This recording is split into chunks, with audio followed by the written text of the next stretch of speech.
Welcome to the Troy Kearns Podcast, where we talk all things real estate, business, and entrepreneurship. Today I have a very special person, Caleb Buland. He's become a friend of mine. He's from Des Moines, Iowa. You own a company called Exact and several other companies in the Kansas City area. You are a real estate developer. You are the real deal.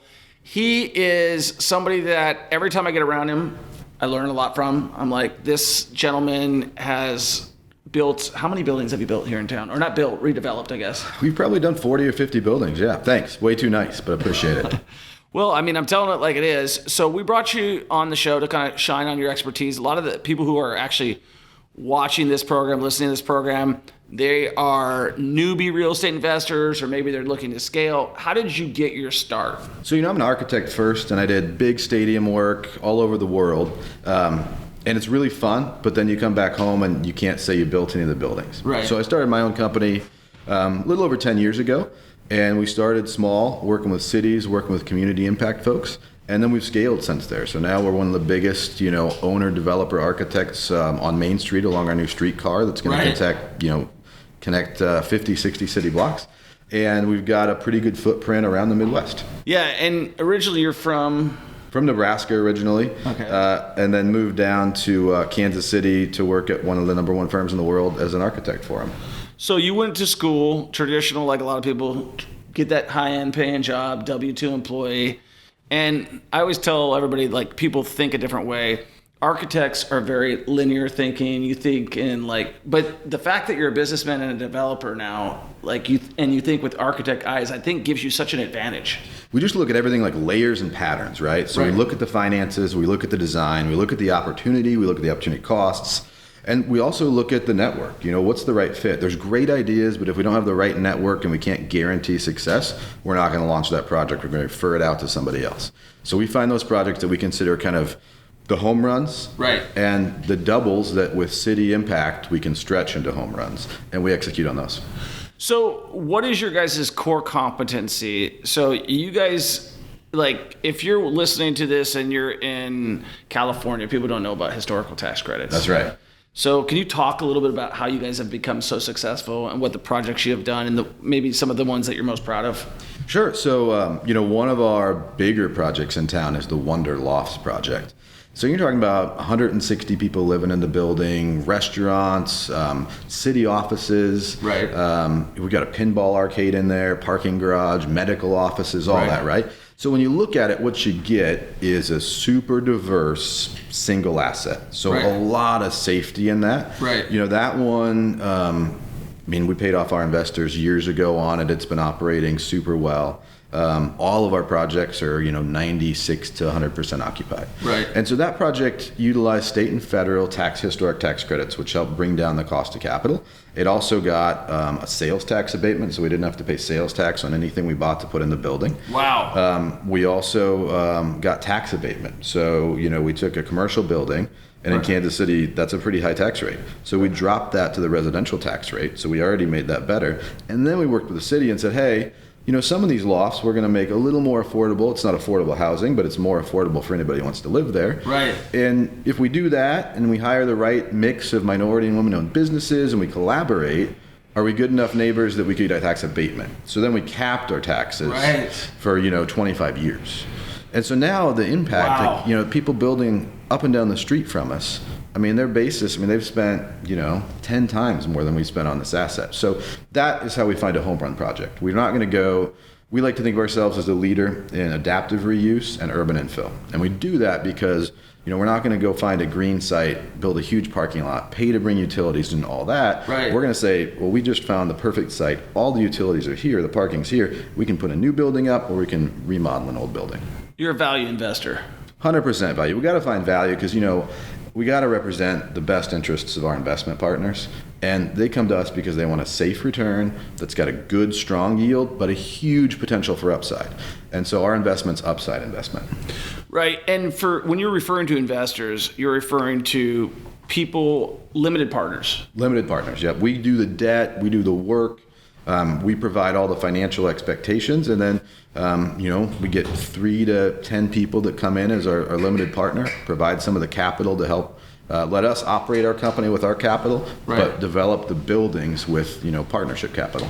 Now, how are you able to secure all of those incredible incentives, if you will? Like, that's like, I mean, when you say that, I'm like kind of a little bit jealous. I'm like, that's awesome. Like, but that takes a lot of hard work in navigating the political climates and stuff like that. You can't really do it right without having the right people that are working at the state or Washington level, without having the right consultants and partners. I mean, it's just the same way you secure all of those followers, right? You provide good, smart content every day. Right. So we provide good, smart, accurate reports to the government, applications to the government, and that way we secure the award. So, so far we've never had a project that we applied for that we didn't get the award that we applied for. So kind of the buttons to push, so to speak, where to fill out the application. And you've aligned yourself with a really good mix of partnerships in that way. Like the people that you partner with, because you can't have every skill set, right? It's like a basketball team almost. Like you can't be the center and the point guard and all of these. I'm not tall enough to be any of those, but yeah, you got to be at least one of the assistant coaches and make the whole team work. And so yeah, we've got some great attorneys. We've got engineers in-house, architects in-house. We got finance guys. We got bankers that actually just today, another bank asked to meet my favorite banker who does all my deals because he said that guy knows what he's doing working for you. And really? Our bank just doesn't service that type of client as well. So, I mean, I think that it's a real compliment. People are like, can I work with the people you're working with? Yeah, I mean, I think that's one thing that I've had a lot of trouble with as I've grown in my career is just not understanding why the banks don't see it my way. Like, I don't know how you got into that, if that was early pitfalls or if you figured that out easily. But even on this building alone, like when I bought this building and I was like, I'm lendable, like just loan me the money. And you seem trustworthy. I don't know. Yeah. Well, I got the money, I got the track record, They got to present to a committee. And so you got to give them this financial spread, a risk analysis spread, a stress test spread. You got to say, hey, we've desktop underwritten that our phase one's looking good, our appraisal's looking good. This deal's easy for you to do, right? I'm not giving you a hard one to take to committee and lose, street cred on. So we look at all our deals, and I don't want to present anything that I don't know can't get approved. Because if I stress test it, if I underwrite it, and I see a problem, that's not a deal I'm taking to my investment partners. How do you guys go through that process? Obviously, from you, I'm sure there's like a rule of thumb, like we just talked about a property that we're both looking at. And you're like, hey, this, based on square footage, based on the cost of construction, based on what I'm going to put here, meets the first steps to make an offer to possibly go under contract. Right. So I think there's really, there's 3 reasons to do a project. Right. So one is like need. Like if you own a business and you got to house your employees, just like you need to house your family. Right. Then that becomes a skinnier deal, right? Because you want to put them in a certain place with a certain amount of daylight, a certain parking ratio, certain ability to grow. Right.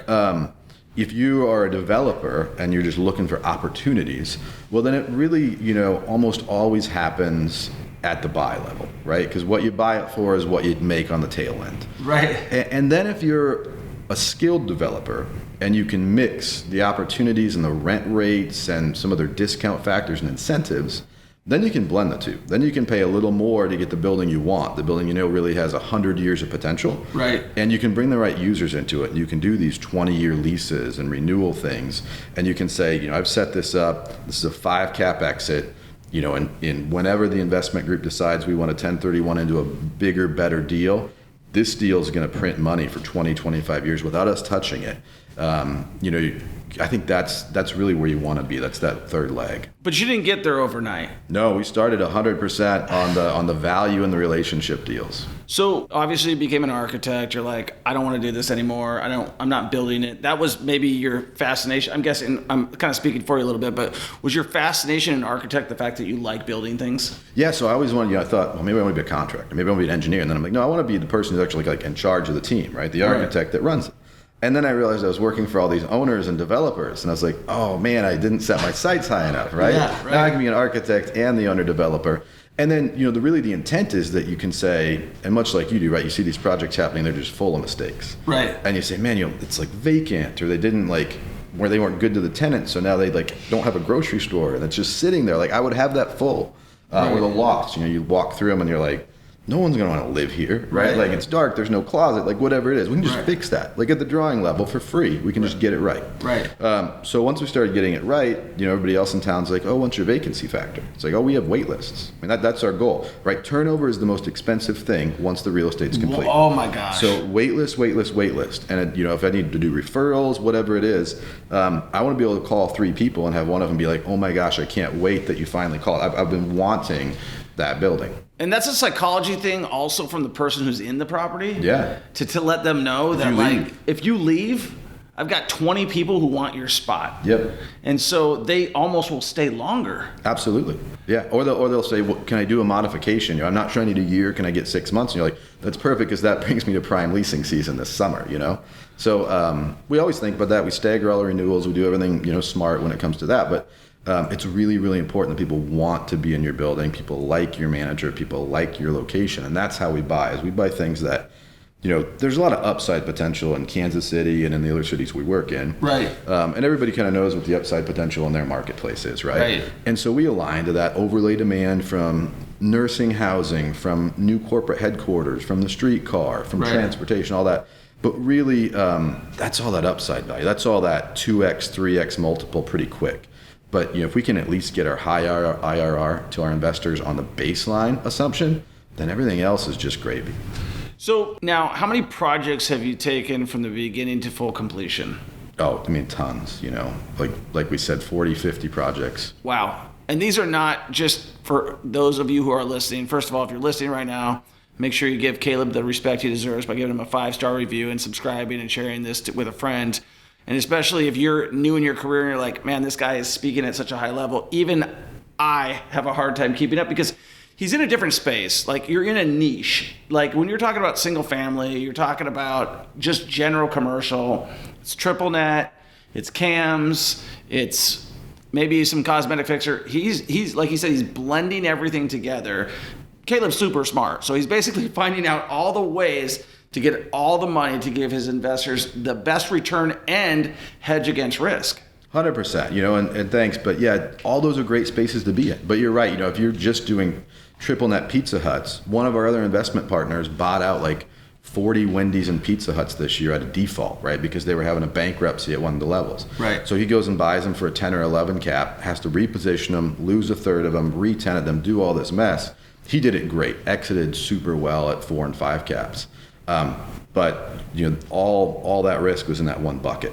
So we'd much rather do that where we're blending in some multifamily, some storage, things like that to diversify the risk. And then the incentives. The incentives, you really can't even value. Because we know on these buildings what our taxes are 10 years out, and in some buildings 25 years out. Right. And that's just enormous, because in 25 years, you talk to a grandparent, what were your taxes on your house 25 years ago? Yeah, we know what they're going to be. We know what they're going to be. And that's where that upside and our rent's really going up in 25 years? Right, 100%. Right, so the returns just keep getting better and better and better. And the funny thing is, we've been chasing the same girl a lot of times. That's how we met, I think, a little bit. Yeah, we seem to have a good eye for that value buying together. And if you see somebody can underwrite a deal and find the right deal, you're like, all right, that person's doing business at least the right way to get the deals done. We better talk. Yeah, obviously, the way I always think, the reason that I wanted to talk to Caleb here is we're in the process of starting a small fund or a syndication, whatever you want to call it, in terms of doing some deals together. And if you're interested, I'll be putting together a whole funnel on that and a whole application process on that. But you have to understand what your core strengths are. And I think that's as important in business and whatever you're at. If you are never going to be good at reading charts and drawing stuff, don't plan on trying to get at it, because it's going to take away from what you are. One thing that I know I am is an excellent deal finder. I study the market, I study the real estate, I know where it's at. And one thing I know is I have a pretty good idea of who's really good at other stuff. And just like we just talked about storage versus apartments. I'm sure you know apartments really well, right? Yeah, 100%. But there's a different thing with storage, and we mentioned that you have to partner. When you're doing a partnership, it's not and especially people who are listening right now, they're like, I want to partner with my friend. That's the wrong reason to do a partnership. You want to partner with somebody who has the exact opposite skill set that you don't have, because it's going to 1 + 1 is going to equal 5, 6, or 7, or 8. Yeah, we like to find aligned values but opposite skill sets. Right. Yeah. You want to have people who have good core values. Yep. Like they're not trying to screw, because it's like somebody that I remember one time this guy, and I won't say his name, but he's like telling me how he's going to fuck his partner. And then he's like, let's do business together. Right. And I'm like, yeah. We talked about this when we first met too. Like, you look up how many times has somebody got litigious, right? Right. Like every time that they don't like something because they didn't plan ahead, right. Do they just sue somebody, right? Right. How many slip and falls have they had? How many buildings have burned down? So you just have to be careful when you get into business. And so, that's what we have as an excellent track record. That's what you have as an excellent track record. And so that's really important. Yeah, I think I would love, I'm glad you brought up that point. I would love to have the veil come off of some of these guys who are on social media. That's strictly the reason I got on, because most of the guys, and I think you mentioned this when we were talking, is like, I just don't have the time. Right. And it's hard to make the time to do this stuff because... And a lot of people who have the time don't have the skill set. Right. And so you see guys who are seeing the value in social media now, like the Mr. Wonderfuls, the Kevin O'Learys, who are like the Mark Cubans, who realize, if I go out on a Shark Tank and I get all these people to come to me with their businesses, it's actually easier than doing it another way. And the value that I see with Caleb specifically coming on here is, to educate our audience right now. If you're like a high income earner and you're a doctor and you're a lawyer, or you're somebody who has an amount of money where this happens all the time, where people lose their wealth because they invest it poorly. And you're looking for someone with a track record, and you're looking for someone, him and I both with track records in real estate, and you want to become where you're an accredited investor and you're like, I want to get a rate of return with people who have done it over and over and over again. And this is just for everybody out there. Like, if you look at these deals, and we've got them out in Kansas City all the time. Like, we talked about the Federal Reserve building, which I hope one time we do a deal on. We do an amazing deal there. Yeah. You can tell the ones that are going to go under. Because this thing started in 2014. It's 2023 right now. I've toured it 3 times. I'm just waiting for him to come to me on the right price. Yeah, it'd be done already.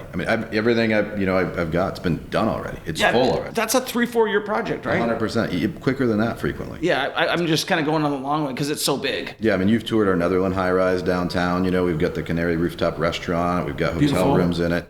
I think we started that in like 2019. So, and it's done and it's full, and we grand opened into COVID, and we were full and stabilized in 90 days. Yeah, and that's the thing is, like, a lot of these people, a lot of those investments are guys who just didn't know what they were doing. They knew the banking side. Mm-hmm. They knew the investment capital side. They knew how to structure a syndication. They knew how to do a private placement memorandum. They knew how to do all of these things, but they didn't have the construction acumen. They didn't know how to deal with tenants. They didn't know how to deal with property managers. Yep. And there's a rarity with your team, especially, where all those components come together, and there's a track record of success. And going back to that, it's like I always say, anybody can be successful once. Like, anybody can have a good run. Yep. But when you have repeatable success, that makes you a businessman. That's that pattern you have to have that people will invest with. And so when you talk about those people, those accredited investors that we're going to bring into this next fund, it's the first time we've ever really opened up the project to be able to bring in enough people at a fund level. Otherwise, we've just brought in a couple, wealthy, successful people who really knew what they were getting. They looked at our underwriting, they trusted it, and they just invested right away, and the projects are easy. But as we talk about taking this to a little bit more scale, what we can do for those people, is we can help them control their taxes, because we're going to make them real owners and give them depreciation against their income. We're going to give them that guaranteed income on a preferred return. And then we're going to give them their equal share of ownership on the upside. So, if we decide that the maximum upside is in 5 years or 7 years, or when that exit window is, and then they're going to be able to take all that money out as, most likely like a drop and swap 1031 or an ozone fund, where now they've made all this money and they've paid just, 10 or 20% on their income tax on it. Right. They've already had depreciation against it. And so that's why, when we were talking about looking at our market returns right now and like which stocks to buy and how to blend it out to, absorb some of this inflation risk and some of these other losses, you don't talk to many people who are bragging about an investment portfolio in the stock market right now. The Bitcoin people really quieted down again. But the real estate people, our deals are still launching with the current interest rates, and our IRRs are still high with the current interest rates. Yeah, it just means you buy deeper. Yeah. You just buy deeper, and the cash flow's there. Yep.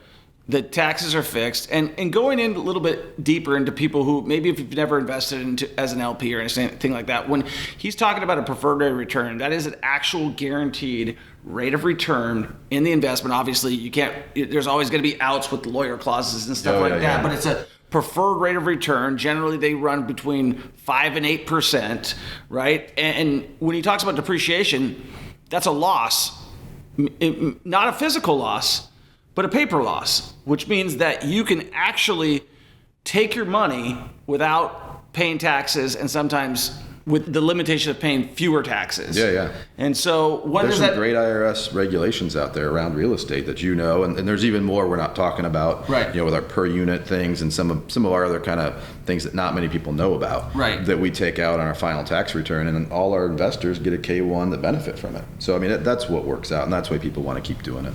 Yeah, and I know guys, I talk to like high wealth individuals all the time, and at first they'll tell me, yeah, I'm buying a building. I'm like, what do you own? I own a Motel 6 in Oregon. I'm like, oh, really, you do? He's like, yeah. I'm like, oh, you're, and that's actually really cool when they're talking about it, because they realize that they have something tangible versus, as a guy speaking about the stock market, I'm glad you brought that up. Does anybody remember WAMU who's listening right now? Do you remember watching the video? No. All right, so this is kind of how banks go. So when I first started my banking, banking at a bank, I was like 14 years old. My friend, got me one of those things that you'd go to the bank, you put your little thing in there, they give you a little printout back. It says, hey, you got $200 in here, Troy. That bank got bought by Washington Mutual. Washington Mutual was actually one of the largest lenders in the United States prior to the 2008 crash. And so I was of the mindset of I'll just invest in stocks like everybody else tells you to do as you're growing up. And when stocks, which is different than real estate, you're buying debt. You're buying someone else's debt. Like literally, you're funding their company. Tesla, you're funding their company, Amazon. And you're actually at a disadvantage because when Jeff Bezos buys stocks, he pays $0 for them. When you buy Jeff Bezos stocks, you're paying whatever the market rent is. And he can print as many as he wants based on the options that he's already controlled, based on the board of directors, based on all those things. But when you're investing in real estate, you have a commodity that is producing you cash flow that will be sustainable, that you can look at the real returns that are projected, right? And the only thing that's uncontrollable about that is who you decide to invest with. And how do you control that? That's track record. 100%. And speaking more to your track record, I don't think there's been anybody that's done more successful historical tax credit projects in Kansas City. Yeah, there's only kind of a few big national players in that role, that compete with us. So we're pretty fortunate that we've got our niche space. But I think that's what you want. You want to be a subject matter expert as a company. And that's what we are, and that's what you are on your real estate side as well. And so we recognize other subject matter experts, right? The right CPA firm, the right attorney, the right deal makers. And that's why we can have such a good team. When you guys design your buildings, based on the fact that you are an architect by trade and by education, how much of your heart and soul goes into that deal? There's always a big piece, right? Because you're like, man, there's also a lot of awareness, right? We've got a deal that we talked about. We're putting in a coffee shop, but there's other coffee shops around. So we're just putting in an afternoon and evening networking coffee shop. Right. There's nothing like it, right? But we're like, we need a little coffee shop, a little lobby coffee shop.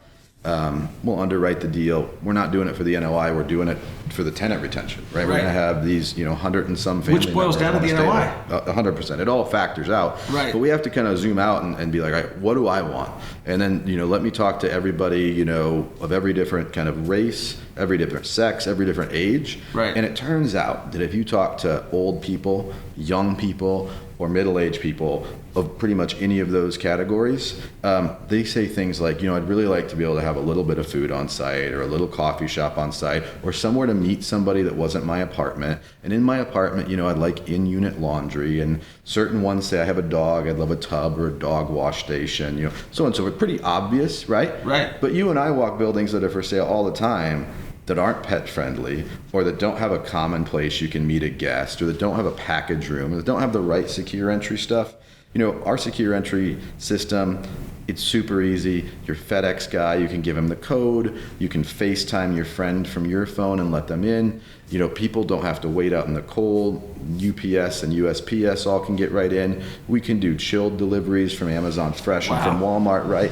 And I didn't spend an arm and leg for it, but it's in every one of my buildings now. If I want it in my high rises, I can have them come in my front door and then also have them get buzzed up my elevator, so my elevator's secure and I can get them right to the unit I want, and then right in the front door to put stuff in their fridge.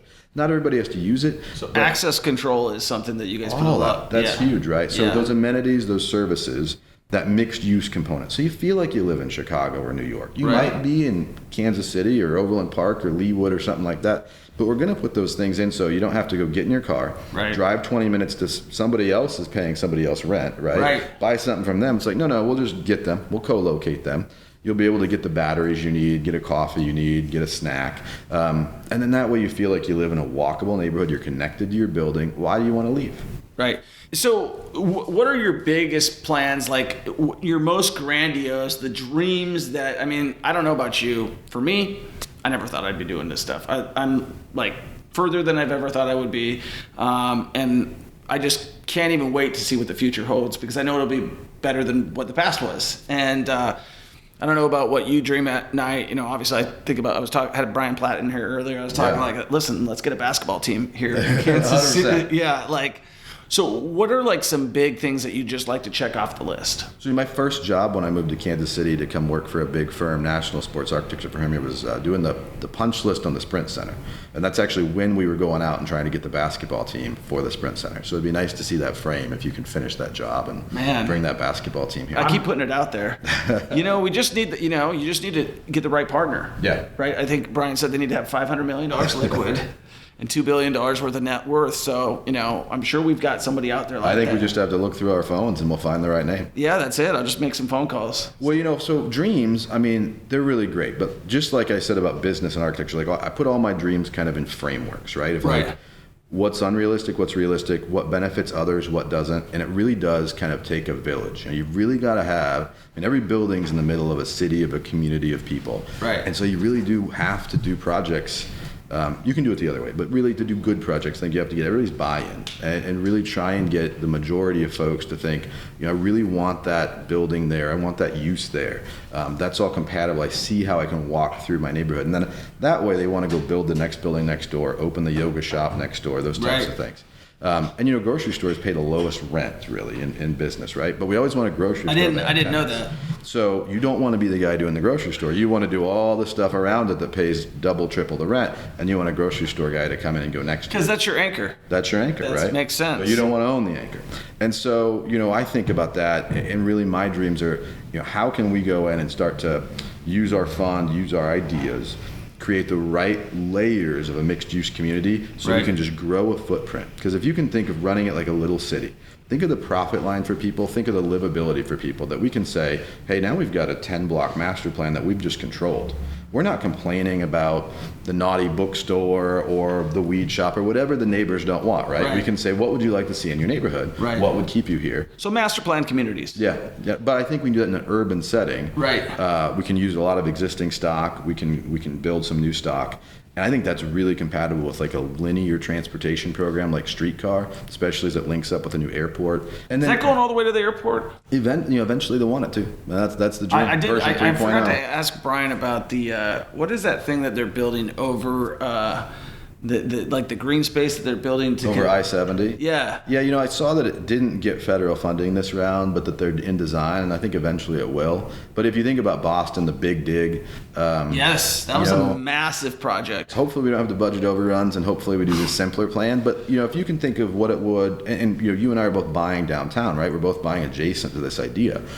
We're underwriting deals to be really successful without this happening. But if it happens, we just bought next to the coolest park in the city. Right? Yeah. Just like, I bought my buildings on Main Street before streetcar. Yeah. But I said, if it happens, I'm just on a, million person a year connector from hospitals to expensive universities to downtown jobs to law firms, right? To Country Club Plaza. Yeah. And so absolutely I'm going to make really great units and really great office space here, because eventually my rent's going to go up by a factor of 2 or 3, and it's going to be the most desirable real estate. So I own buildings on 2 streetcar stops. Right. And that just came through doing good projects. Yeah, that's awesome. So when you look at Kansas City as an investor, where do you see us going? So Kansas City, we're still quite a bit behind in rent rates every other major market city, right? If you go out and at our level. So if you go out and look at Indy or Denver or Charleston, Nashville, all that. Kansas City still needs a little cool factor. When Denver got weed, rents doubled. Right. When Tampa Bay won 3 of the 4 sports majors 18 months ago, right, rents in Tampa Bay are up 30-40%. Right. We're going to the Super Bowl. That's right. In a month or 2 months, we're hosting the NFL draft. Right. And then we're hosting, the big soccer thing, 48 months after that, so we got to grow. But I think Kansas City, when people find the Jazz, when they find how livable it is, and then we put them top of mind every 24 to 48 months in the national news. Right. That's amazing for where our rents are going. We're also fully employed. Right. We've got a great walkable downtown that's got a ton of diversity, right? You can be on the riverfront, the plaza, River Market, downtown, midtown. Right. Right, like you can find your people. So we have people constantly moving into the markets we're in. And they're moving from other places. They're leaving other places to come here. And our rents are still behind all those other places by like 30 to 50%. So I see us having really strong rent growth. But here's what I don't do. I don't price it in yet. Yeah. That's all upside. Like all our deals we underwrite at the current rent because we know they're not going down. Yeah. Plus inflation. You can't build a house. Right? So I can rent you a house for whatever that is, depending on the neighborhood, depending on what we agree with the city. It could be anywhere from $900 to, we have some units that are $5,000 penthouses that overlook downtown. Right. So you have some $5,000 penthouses? Yeah, we've got that penthouse with a pool right on top of my office that you've been to. What does that rent for? It rents for $5,000. That's a hell of a deal. Yeah, it's great. But you think about it, it'd take $1 million, $2 million to replicate. So you can just spend, $5,000. Yeah, I do want to turn the top of this into a penthouse. I think it's a great idea. Yeah, like at least the one on the 10th floor, not on the 11th, because you'd have to open up the windows and everything like that. But it's just, I think. I'd go up and put one on the roof. Make it the 12th. What's that? Make it the 12th floor. Sell the roof. Like, it'd be amazing. So what would you recommend doing on the roof? I'd do penthouses. Just extend it? Yeah, I do like 4 huge, amazing penthouses. And also, it's so cool, right? Think about the diversity. God, like we've got some affordable units, and then we've also got some luxury units, and we're all together, everybody hanging out, sharing ideas, nobody's complaining. So that way, we're not just putting a low-income project in, we're not just putting a high-end project in, putting a cool project where you can get whatever unit you want in a nice, cool building that people know. And we're going to have a salon or a restaurant or a coffee shop on the first floor, and everybody just enjoys it. And we get our rents, and we blend it out. I want a coffee shop on the first floor. I tried to get Mildred's in here, and they're a little close. Yeah, that's what they told me. Yeah. I was like, well. But you've got to start with one of the best, right? But we have a lot of great shops in town. Messenger would be my next hit up, I think, and then maybe a couple of these. I mean, I thought that like that downstairs is just right for a coffee place. I won't tell you which ones I don't want you to do, but you'll know when you see my credit card bill of where I go and where I don't go. That's awesome. You guys, if you're listening right now and you're getting inspired, make sure you give Caleb a 5-star review. Caleb, do you do any socials? I don't do socials. Okay, good. If they're trying to just check out your company, where can they find you?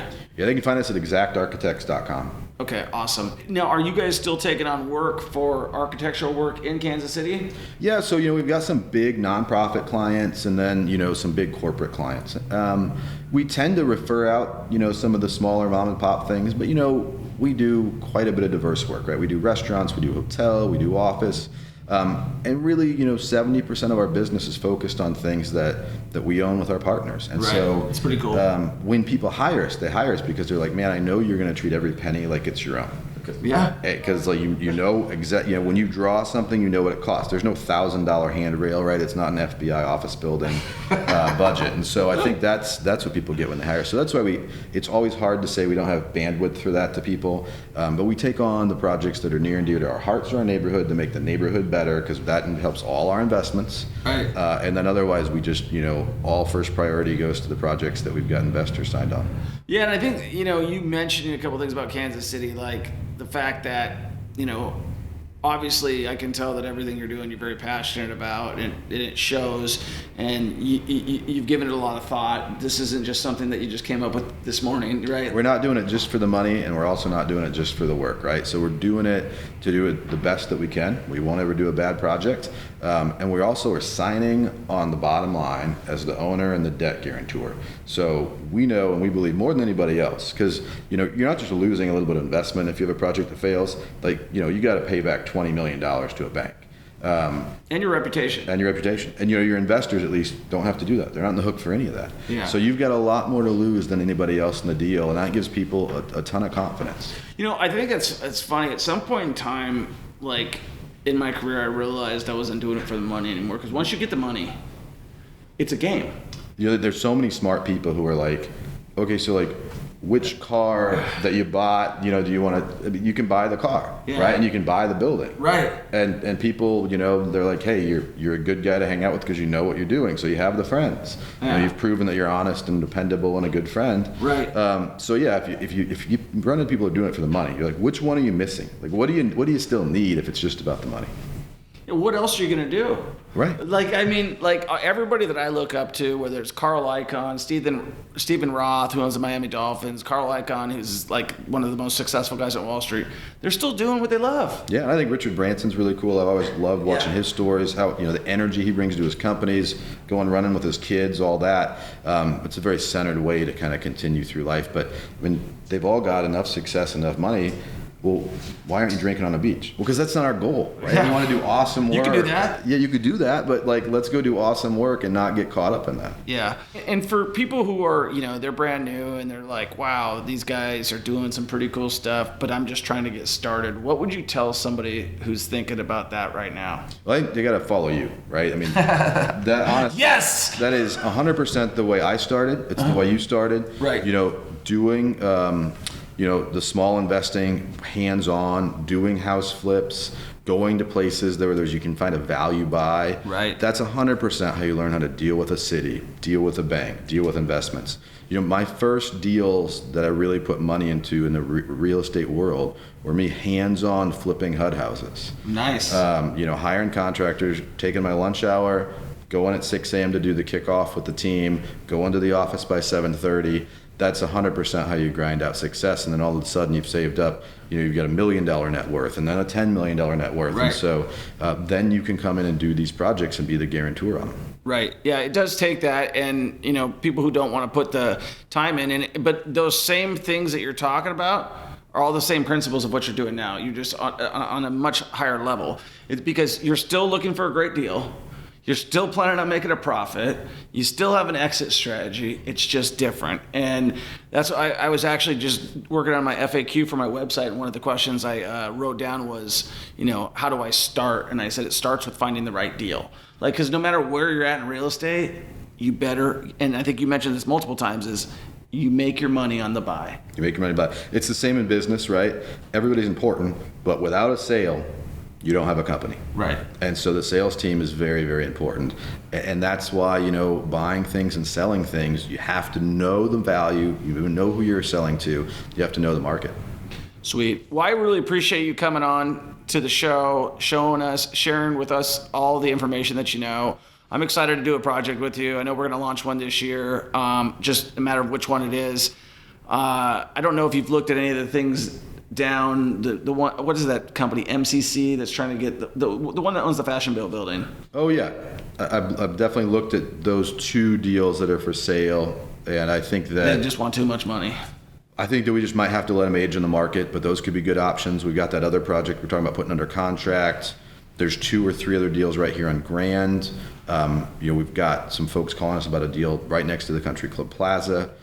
All of them have potential, and so what we do, like we talked about, is we do that deal funnel. Right. And we don't take all the ones that stay in the funnel, the mediocre, the bad ones, to people and try and fund them. We only let the ones that you and I would do ourselves and sign on back to our partners and investors. Yeah, and that's so important, because there's plenty of deals that you want to do as somebody who just likes to do deals, but they say a long time ago you can go broke doing deals. And the most important thing that I will say is, and I say this to anybody is you only have one reputation, and so many people don't have a problem compromising that, and you're not one of them, and I'm not one of them. Guys, if you're interested in investing, make sure you click the link below. If you are interested in hearing more about Caleb, he gave you his website. It's exactarchitects.com. exactarchitects.com. I appreciate you coming on the show. Good to see you, man. Good to see you too. Peace.